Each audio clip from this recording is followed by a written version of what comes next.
அனைவருக்கும் வணக்கம். மனிதனுடைய அறிவு ரொம்ப ரொம்ப ரொம்ப ரொம்ப சின்ன அறிவுன்னு ஏன் சொல்கிறாங்க சித்தர்கள் மகான்கள் இருக்கு. சின்ன எக்ஸாம்பிள் சொல்கிறேன், நல்லா புரிஞ்சுங்க. இந்த தெளிவு வந்துருச்சுனாவே நம்ம எவ்வளோ பெரிய ஒரு முட்டாள்தனத்தில் செயல்பட்டு இருக்கோன்றது தெரியும். இந்த பூமியில் வாழ்ந்துட்டு இருக்கிற வரைக்கும் ஓம் பொருள், ஏன் பொருள், ஓம் பொண்டாட்டி, ஏன் பொண்டாட்டி, உங்கள் அம்மா, எங்கள் அம்மா, உனக்கு தேவை, எனக்கு தேவை, ஓன் காசு, என் காசு, ஓம் பணம், ஏன் பணம், இதனால உனக்கு புகழ், அதனால உனக்கு புகழ், இவ்வளோ பஞ்சாயத்து போயிட்டு இருக்கும். ஒன்றும் இல்லை, நீங்கள் ரொம்ப தூரம்லாம் போவேன். நான் ஃப்ளைட்டில் போகும்போது பாருங்கள், உங்களுக்கு கீழே இருக்கக்கூடிய மொத்த பேரை இத்தினூண்டா தெரிவாங்க, ரொம்ப குட்டியாக தெரிவாங்க. அப்பதான் உங்களுக்கு தெரிய வரும் பெரிய பெரிய பில்டிங்கே ஒன்றும் இல்லாமல் தெரிய வரும். இன்னும் மேலே போக போக போக போக கீழே இருக்கிறவங்க ஒன்றுமே இல்லாமல் காணாமல் போயிடுவான்.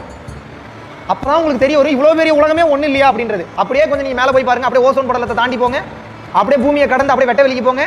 இப்போ பூமியை கடந்து அப்படியே போங்க, திங்க் பண்ணி பாருங்க, அப்படியே அப்படியே விஷுவல் பண்ணுங்க. பூமியை கடந்து புதன், வெள்ளி, பூமி, செவ்வாய், வியாழன், சனி, யுரேனஸ், நெப்டியூன், ப்ளூட்டோ, அப்படியே அப்படியே பால்வெளி அண்டத்தை கடந்து பாருங்க. சூரிய குடும்பத்தை மொத்தத்தையும் பாருங்க, எவ்வளோ தூரம், எவ்வளோ கிலோமீட்டர். பால்வெளி அண்ட மாதிரி இன்னும் எத்தனை ஆயிரம் கோடி அண்டங்கள் இருக்கு தெரியுமா? அங்கெல்லாம் இருந்து இந்த உலகத்தை பாருங்க. உங்க கஷ்டம்லாம் ஒரு கஷ்டமா? உங்க சொத்து பத்தெல்லாம் ஒரு சொத்து பத்தா? நீ என்ன எதை வச்சு விளையாடிட்டு இருக்கீங்க? பணம் காசுன்றீங்க. வெறும் கலர் பேப்பருங்க அது. மேல இருந்து பாக்குறவனுக்கு என்ன பணம் காசு வேல்யூ அப்படியா தெரியும்? ஒன்றும் தெரியாது. அங்க இருந்து பார்த்தா இதெல்லாம் இன்னும் எதையோ வச்சு உருட்டிக்கிட்டு இருக்காங்க. இப்படி போறாங்க, அப்படி போறாங்க, இது பெருசா அது பெருசுன்றாங்க. ஒன்றுமற்ற தன்மையில ஏதோ ஒரு தூரத்துல இருந்து பார்த்தா பைத்தியகாரத்தனமா இத்தினோண்டு ஒரு டாட்டு கூட தெரியாது பூமி.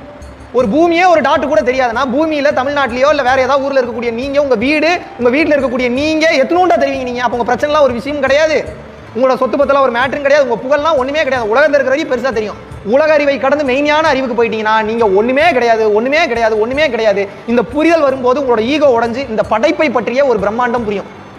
இந்த படைப்பை பற்றிய பிரம்மாண்டம் புரியும் போது நம்மளாம் ஒண்ணுமே இல்லை, அப்ப எதிராக இதெல்லாம் இயக்கிட்டு இருக்குன்னு பாக்குறப்ப இறைத்தன்மையோட ஆற்றல் என்ன என்பது புரியும். அந்த சுப்ரீம் பவர்னா என்ன என்பது தெரியும், புரியும். இந்த சுப்ரீம் பவர்னா என்ன, எதுக்கு பிறந்திருக்கேன், இது எதனால இதெல்லாம் நடந்துட்டு இருக்கு, கையினா என்ன, கால்னா என்ன, மூக்குனா என்ன, டப்பானா என்ன, லைட்டுனா என்ன, கேமரானா என்ன, எதுக்குடா இவங்க நான் பிறந்துட்டு இருக்கேன், ஏன் பிறக்கிறேன், எப்படி பிறக்கிறேன், இந்த வயிற்றுல தான் ஏன் பிறக்கிறேன், ஒருத்தனுக்கு கை நல்லா இருக்கு, இன்னொருத்தனுக்கு கை நல்லா இல்லை, ஒருத்தனுக்கு மூக்கு நல்லா இருக்கு, இன்னொருத்தனுக்கு மூக்கு நல்லா இல்லை, ஒருத்தனுக்கு அம்மா அப்பா நல்ல அம்மா அப்பா அமையறான், ஒருத்தனுக்கு நல்ல அம்மா அப்பாவை அமையல, ஏன் ஏன் ஏன் ஏன்னு கேள்வி எழுக்கிறப்ப உங்களுக்கு பைத்தியமே பிடிச்சிடும்.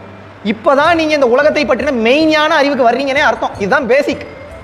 இந்த பேசிக்கே புரியாம இங்கேயே உட்காந்துக்கிட்டு கண்ணுக்கு தெரியுது, காலுக்கு தெரியுது, காத்து வருதுன்றக்காக சுவாசிச்சிட்டோம், சாப்பாடு வருதுன்றக்காக சாப்பிட்டுட்டோம், தண்ணி வருதுன்றக்காக குடிச்சிட்டு இருந்தீங்கன்னா எல்லாம் தீர்ந்து போறப்ப நீங்களும் சாக வேண்டியதான்.